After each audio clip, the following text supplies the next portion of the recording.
Welcome to the post-game and training framework. Now, this entire documentation is to help you as parents understand, and players as well, to understand that off the field is just as important as on the field, if not possibly more important. And the reason why I say more important is because there's plenty of talented players across the country or in the world, but they don't do the right things off the field to help them prep for the next game or the next training, which means that they cannot maximize their performance on the field. So you got to remember, when we get to the next level or the highest level, every player is going to be a good player or a great player. The difference now are those marginal, like minimal details that will set a player apart. So looking at this, too many talented players have the ability but do not perform the right moves off the field. And these are like the sacrifices and decisions that players have to make along with their parents to do the right steps off the field to be prepared for on the field to at least maximize performance. And this is going to be one of the biggest changes that players have to make to accelerate their development. Now, it's multiple things, not just one. So we look at things like sleep and rest, diet, nutrition, and hydration, stretching and recovery process, proper warm-up and cool down, and then ice bath, heat, and contrast. Now, what you'll notice is this kind of has like a compounding effect. Doing the right things will increase the likelihood of a player having success. So like someone asked me, Kyle, do you believe in luck? Now, I don't necessarily believe in luck, but what I do believe in is what I just mentioned with the compound effect. If you do the same thing repeatedly for a number of years, the chances increase significantly that luck will be on your side or something that will put you in a situation for you to be successful. So I'll give you a great example. Let's say you play as a number 9 as a striker. The cross comes and you've practiced multiple times that header to smash the ball into the far corner opposite of the goalkeeper. Well, you've done hours upon hours of preparation to be successful in that one single moment. You were just waiting for that perfect ball, that one opportunity for you to go bang and smash that ball home. You smashing that ball home is not luck. It was an opportunity presented to you that you were able to grab. Let's use both hands, grab with both hands, all because of your preparation to get there. So you're basically building your own luck and it compounds. Now imagine if you hadn't been practicing that skill. The chance of you scoring would go down significantly. Why? You haven't practiced upon hours of repetition that header skill to hit the ball into the back of net. Now you could get fortunate, one time out of 100 that it happens to hit your forehead in the correct direction, the correct way, you get your hips around the ball and whatnot, and bam, you smash it down. But the chances of you being successful is significantly smaller, so it's probability, not possibility. So just hopefully that makes sense. And it's important that people understand that dynamic, okay?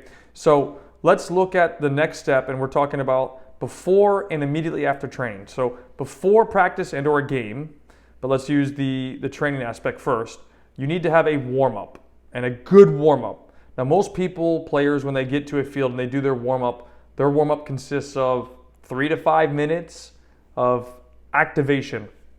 Now, a correct warm-up to actually get physically prepared for training or a match is going to take about 15 minutes. And this could be including like just getting into movement. This could be dynamic stretching or dynamic warm-up. It could be band work, and it could be anything before really getting into the technical activity or whatever you're working on in that session. And it allows you to properly prepare the body physically and mentally for the session or the game. So if you need an application of warm-up, so you don't know how to do it or what to do, we have a warm-up session on my YouTube channel, which is Kyle C. Wilson Official, through My Development Blueprint. It's really hashtag, so hashtag My Development Blueprint. You can find it in a playlist, and it has an entire warm-up sequence that you can use. Okay, and that way if you don't know what to do to warm up as a player, or if you're a parent wanting to help your child get a proper warm up, because it's crucial they do this, you have a method of doing so. Now, after practice, this is, in my opinion, equally as important, and this is the cool down and or recovery. Okay, so we recommend after practice or a game, you need to allow your body to properly cool down. You don't just grab your water, get in the car, and bust off. You actually take the time to prepare yourself for the recovery process. Okay, so we recommend that you take 10 minutes, or I should say up to 10 minutes, 6 to 10 minutes, to let your body relax and transfer from high activity to finishing activity. And this is really important. And it doesn't have to be a lot. It could be just walking. It could be light, and I mean very light jogging. Just again to let the muscles relax, let the body decompress, and to give it time to just equalize out and just relax. Okay. Now after that, you're going to take another 5 to 10 minutes to stretch and relax the muscles. And stretching, in my opinion, is one of the most important things that you can do, because especially after a strenuous activity, you're giving your body the ample amount of time to cool off and, again, relax. And that's so important in my opinion. And I know that from personal experience, because I received a lot of injuries by not taking care of my body. And that was partly due to stretching and lack of flexibility that I had. Okay, and if you need stretches, you can get them for free through my YouTube channel, like I mentioned previously. The same plan, the pound or hashtag My Development Blueprint. We have an entire stretching routine there that you can get ASAP. Okay, now if you are serious about getting to the next level, the pre and post game is really important, and that's going to lead into the next point here that you're going to find here momentarily. And this is about becoming a fueling specialist. Okay, so if we're looking at this and we want to try and do the right things for our body as a player, this is going to sound kind of cliche, but really couldn't be more accurate, because most people aren't willing to do this. And what you put into your body is either supporting you or killing you. And you need to be aware of what is being placed or put into your body. It will make a huge difference that you don't even necessarily realize. And this is the kind of stuff that we want you to understand and think about. Okay, so you can see in the template here we have a example from a professional athlete. It's a 3-day perspective, and their nutrition model was the following. Okay, 2 servings of carbs, 1 serving of vegetables, 1 serving of protein, and snacks. Okay, so you'll see here in the first category, we go from left to right. It's not down, it's left to right. We have breakfast, which includes oatmeal, poached eggs, whole wheat bagel with peanut butter, and unsweetened orange juice. And that was their breakfast for one day, as the example. Okay, lunch was sweet chili chicken, rice pilaf, mashed sweet potato, Asian style vegetables. That's their lunch. The third meal is grilled barbecue chicken, mashed potato, corn on the cob, and green beans. And then the final thing with snacks was fresh fruit and fresh smoothie. So this is important. Like, I need you guys to understand this. This is not fast food. This is not junk food. If you're going to properly prepare the body for high strenuous activity like a match or high intense training on a daily consistent basis, what the player is fueling their body is so critically important. And that's why we use the word fueling specialist, because players need to do the right things off the field to maximize performance on the field. So that's why you can see here the breakfast, the lunch, the dinner, and the snack. And you can see the second set, similar idea, identical, 2 servings carbs, 2 serving carbs, 1 serving vegetable, 1 serving protein, and snack. And the snacks are healthier options. Now, again, this is what I'll repeat this is what a professional athlete has used. Okay, this was given to me by a nutritionist. Now, obviously, elite level athletes are going to have a way stricter diet, and it's not that you need to make your 8 and 9-year-old do this exact thing, but starting to teach them the principles. If they're saying, "Mom, Dad, I want to be a pro," or "I want to be a Division I college player," or whatever it is, then they have to learn that they need to be able to do these things to get to the next level and start buying into that process. So you can't force them, but you can start leading them in the direction that helps them get there, because you can reinforce the idea by saying, "Hey, you said you wanted to be a professional. These are what professionals are doing.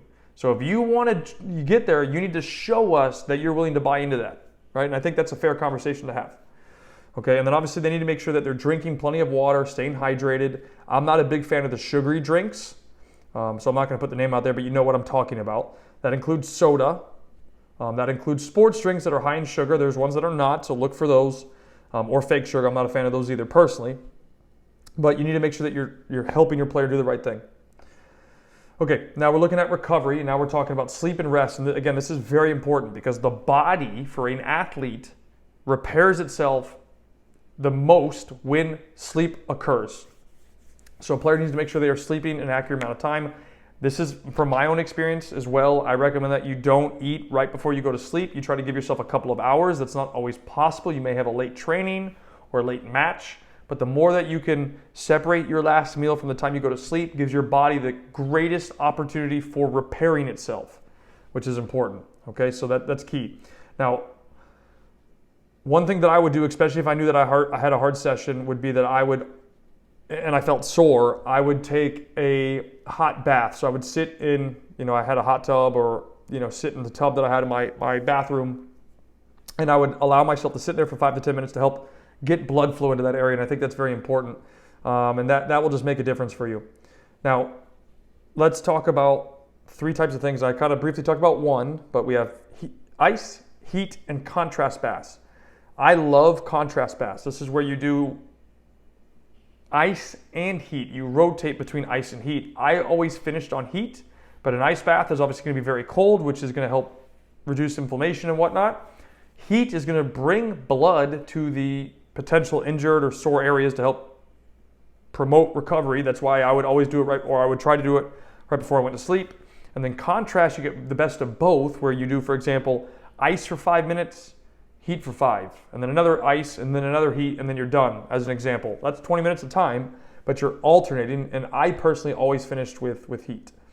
Okay, and that's something you can do. So the question that you have to ask yourself, are you willing to commit as a player to take care of your body? And that choice is really yours, and you have to be the one that makes that decision, okay? So I'm gonna leave you with some action steps, which you can see here. There's 9 of them. So action number 1 is to make sure that you eat 3 healthy meals every single day. And this is key. 3 healthy meals. This is very important. Drink plenty of fluid, specifically water. Okay? That's action 2. Action 3, arrive 15 minutes before training. Minimum, that way you have time to do your own warm-up. And that doesn't mean you're walking in at 15 minutes. You're already on the field, prepped to get ready, right? So you're already on the field, shoes on, gear on, and you're doing your own warm-up to get ready for training. Action 4, complete your own warm-up, which I just, 3 and 4 go together, right? So if your team does not have a serious warm-up, like you just do laps or whatever, and there's no warm-up, do your own warm-up, right? Take advantage of the YouTube channel that I have with that playlist, the #MyDevelopmentBlueprint, and that way you can start implementing those things. Okay, after training finishes is action 5, complete a 6 to 10 minute cool down. Again, it doesn't have to be anything crazy, just walk, maybe very, very light jogging, and then do your stretches. Take another 5 to 10 minutes, this is action 6, to do the stretching. Simple enough. Action 7, if necessary, take a ice, heat, or contrast bath, especially if you're sore. Action 8, make sure you get a good night rest. You want to get at least 8 hours as an athlete to promote recovery.